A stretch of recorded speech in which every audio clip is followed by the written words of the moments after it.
सच्चिदानंद भगवान की जय। हम और आप गीता जी के 13वें अध्याय के आधार पर ज्ञान योग की चर्चा कर रहे हैं। तो इसमें भगवान ने बताया है कि ये शरीर जो है ये क्षेत्र है और इसको जानने वाला क्षेत्रज्ञ है, और क्षेत्र और क्षेत्रज्ञ दोनों अलग अलग गुण धर्म वाले हैं। ये हम अभी तक समझ चुके हैं। और भगवान ने ये भी कहा है कि क्षेत्र और क्षेत्रज्ञ का जो ज्ञान है वही मेरा ज्ञान है। इसलिए परमात्मा को जानने के लिए शरीर और आत्मा, क्षेत्र और क्षेत्रज्ञ को भली भांति अलग अलग जान लेना चाहिए कि शरीर और है, शरीरी और है। मैं शरीर में रहने वाला, शरीर को जानने वाला, शरीर का स्वामी, शरीर को देखने वाला तत्व हूँ। मैं जन्म मरण से परे हूँ। सब प्रकार की व्याधियाँ मुझको टच भी नहीं कर सकती, मौत मुझको छू नहीं सकती। मैं ऐसा तत्व हूँ और शरीर को मौत छोड़ नहीं सकती। तो ये सारी बातें ध्यान से इसका चिंतन करते करते ऐसा महसूस होने लग जाए कि मैं शरीर से भिन्न तत्व हूँ। शरीर मुझे कुछ समय से कुछ समय तक मिला हुआ है। I am not the body, I am with the body, ऐसा अनुभव में आ जाए। तो यही जब ये ज्ञान हो जाए तब परमात्मा भी समझ में आ जाता है, क्योंकि भगवान ने कहा है कि मैं सब शरीरों में क्षेत्रज्ञ के रूप में हूँ। जब क्षेत्रज्ञ समझ में आ गया तो इसका मतलब परमात्मा समझ में आ गया। और ये भी समझ में भगवान ने बता ही दिया है कि सभी शरीरों में क्षेत्रज्ञ मैं हूँ। यानी ऐसा नहीं है कि मेरे शरीर में जो क्षेत्रज्ञ है, जो मैं हूँ, या आत्मा जो है इस बॉडी में, मेरे वाली बॉडी में, दूसरे किसी की बॉडी में आत्मा अलग है। यानी अगर चींटी के शरीर में जो आत्मा है, हाथी के शरीर में भी वही आत्मा है। ऐसा नहीं है कि वो आत्मा छोटी है, वो आत्मा बड़ी है, ऐसा कुछ नहीं है।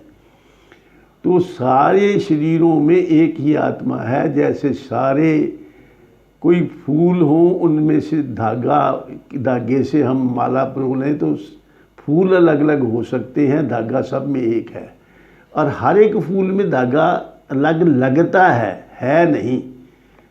अगर मान लो फूल में चेतनता हो, फूल जानता हो, तो उस फूल के थ्रू जो धागा जा रहा है, उसके अंदर से धागा जा रहा है, तो उसको ऐसे लगेगा कि ये मेरा इतना ही ये धागा है। लेकिन वो धागा तो कंटिन्यूस है। यानी ये कह देना कि मैं परमात्मा का हिस्सा हूँ, ये ठीक है। I am part of God, I am not apart from God. मैं परमात्मा से भिन्न नहीं हूँ, परमात्मा से अलग नहीं हूँ, परमात्मा का ही हिस्सा हूँ।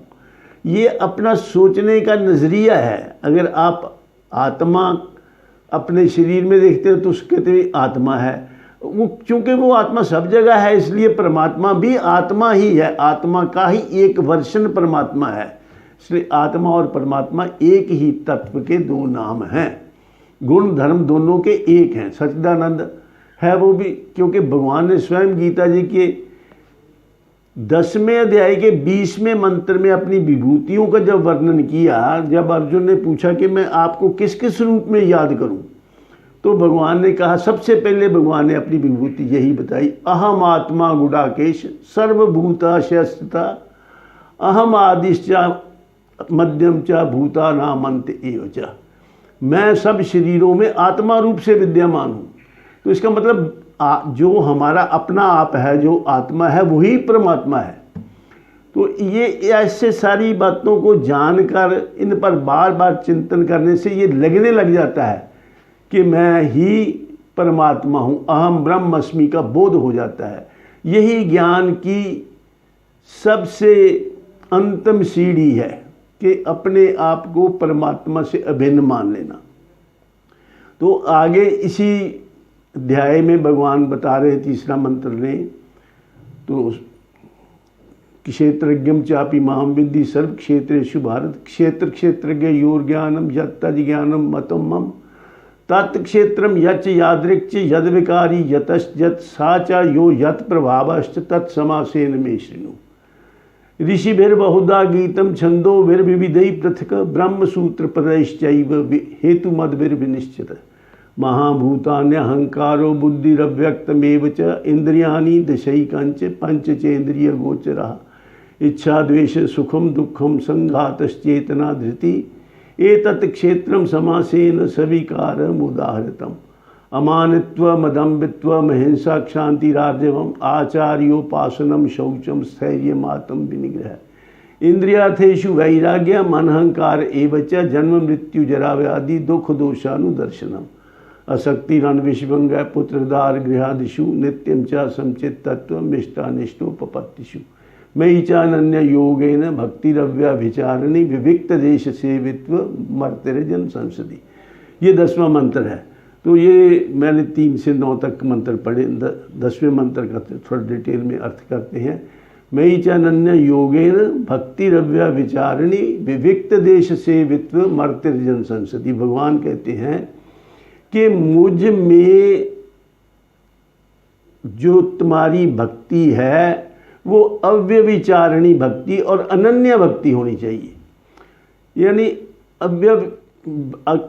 अव्यभिचारिणी भक्ति मतलब कि और किसी के साथ और किसी पर आश्रय मत रखो, केवल परमात्मा का ही एक आश्रय, परमात्मा को ही अपना बनाओ। और अव्यभिचारिणी और अनन्य, अनन्य का मतलब ना अन्य, दूसरे पर नहीं, किसी पर आदमी को अपना विश्वास टिकाना चाहिए कि परमात्मा के अलावा और किसी चीज़ का सहारा ले अपने सुख के लिए नहीं, परमात्मा का आश्रय लो। परमात्मा का आश्रय मिल जाए तो सबका आश्रय मिल जाएगा। अगर परमात्मा आपके साथ है तो सारा दुनिया आपके साथ है। मौत भी बन जाएगी तेरे लिए एक जिंदगी, जिंदगी पे मरने वाले जिंदगी में मर के देख। यार तेरा है तो फिर तेरी है सारी कायनात। सबको अपना करने वाले उसको अपना करके देख। एक परमात्मा को अपना बना लो, बाकी सारी दुनिया आपकी अपने आप बन जाएगी। सारी दुनिया के पीछे पीछे मत फिरो, इससे सुख मिल जाए, इससे सुख मिल जाए, इससे सुख मिल जाए।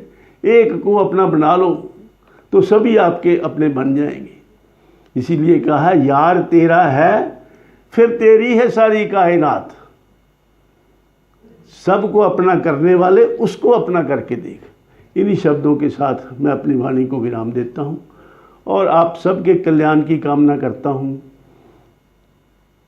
बाकी चर्चा कल करेंगे। ये ज्ञान की चर्चा है, सबको उपलब्ध नहीं है, लेकिन ये ज़्यादा इंटरेस्टिंग भी नहीं है। बहुत कम लोग इसमें अपना इंटरेस्ट रखते हैं, लेकिन अगर ये समझ में आ जाए तो इस जैसी और कोई चीज़ भी नहीं है। देखो कितनी बड़ी बात है, ये समझ में आ जाए तो एक तो ये जीवन सुखी, क्योंकि भगवान सतचित आनंद हैं। आपका भी स्वभाव सतचित आनंद है, आप हमेशा प्रसन्न रहेंगे। अगर ये चर्चा आपके अनुभव में आ जाए, ये जो कुछ बता रहे हैं, तो आप इस जीवन में भी सुखी और जन्म मरण के चक्कर से भी मुक्त हो जाएंगे। ये बर्थ और डेथ का जो साइकिल है ये टूट जाएगा। पुनरपि जननम पुनरपि मरणम पुनरपि जननी जठरे शयनम ए संसारे बहु दुस्तारे कृपया पारे पाही मुरारे। भगवान की कृपा से ही इस जन्म मरण के चक्कर से छूट सकते हैं। भगवान की कृपा से ही ऐसी चर्चा सुनने को मिलती है। इन्हीं शब्दों के साथ अपनी वाणी को विराम देता हूँ, बाकी चर्चा फिर करेंगे।